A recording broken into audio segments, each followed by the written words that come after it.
Hey Stormers, and we're back at the table and we're taking a little break from the Outsider campaign. To be honest, it's because I already sleeved this scenario up. I have limited sleeves and I didn't really want to break it all down and then re-sleeve again. So a third part of the Outsider campaign is coming very soon, but we're just going to have a run through of Blood Spilled in Salem. This is another fan created scenario. I'll put a link in the bottom or maybe up in the top corner, we'll see. The link will be there anyway. So I've already set up, and whoa, you're thinking, what the hell is that? Yes, some explanation is needed.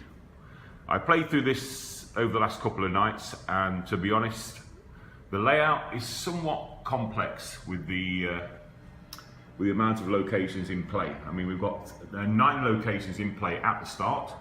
There's 2 locations set aside, and I struggled to basically figure out what was what, and it was taking me a long time. And so I've just put some tape on the table, and yes, it looks like a bloody mess, but I think it will assist. Well, at least it'll assist me in seeing where we can go, what's connected to what, and the quickest way to get to any particular location. So, okay, the less said about that, the better. So we are playing with, we're going to do a single investigative run through, sorry about the glare there, with Mark Harrigan. So I've already created his deck. Like I said before in the previous videos, I've got a couple of expansions, so I've put those cards in there. So I've already drawn his starting hand.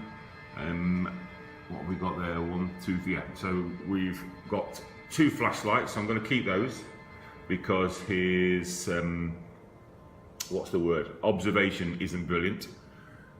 We've got evidence. Again, we've got the observation icon there, so that'll be handy for committing, or even if we can defeat an enemy and get another clue. We've got sneak attack, always handy, and we've got my little favourite there, the machete. So I did prepare for the worst, but because I'd already drawn the machete, I discarded that, or basically put it back into the pack and drew another card, which I think turned out to be, another flashlight, that's right. So, resources are all sorted. If you're familiar with Mark, you know he has this special card, Sophie, which basically, before he's taken 5 damage, we have this text at the bottom.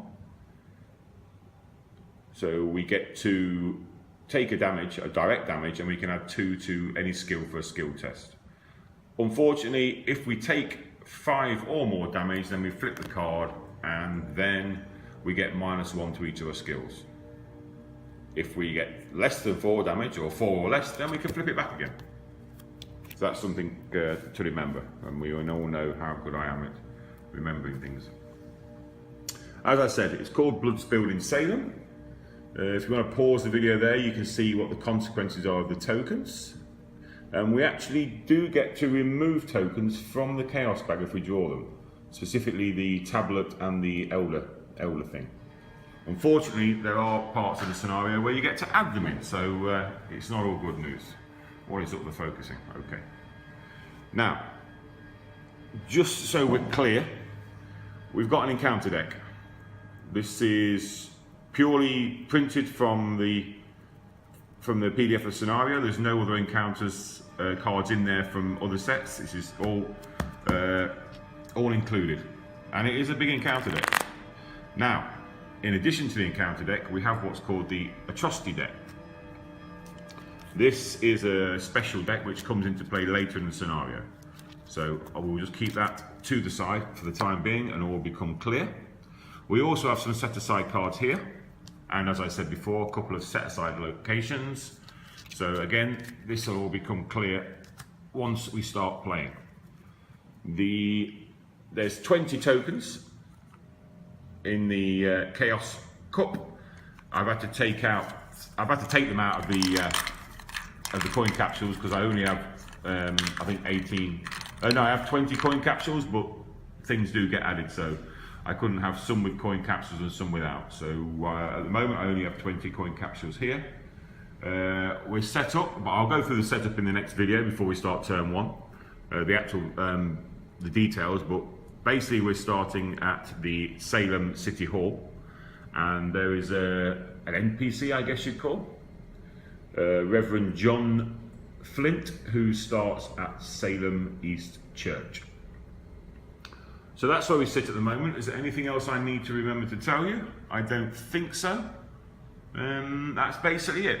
So we'll come back to the table next time. Sorry about that, it was the chair, I'm just throwing myself backwards. And we'll begin play by going through the agenda, the act, and then we'll get straight on with it. So thanks for watching. Don't forget to like and subscribe. And hopefully you'll join me on what promises to be, or what should be, a pretty hard scenario based upon how I played or what happened last time. So let's see what happens. Thanks a lot. Bye bye.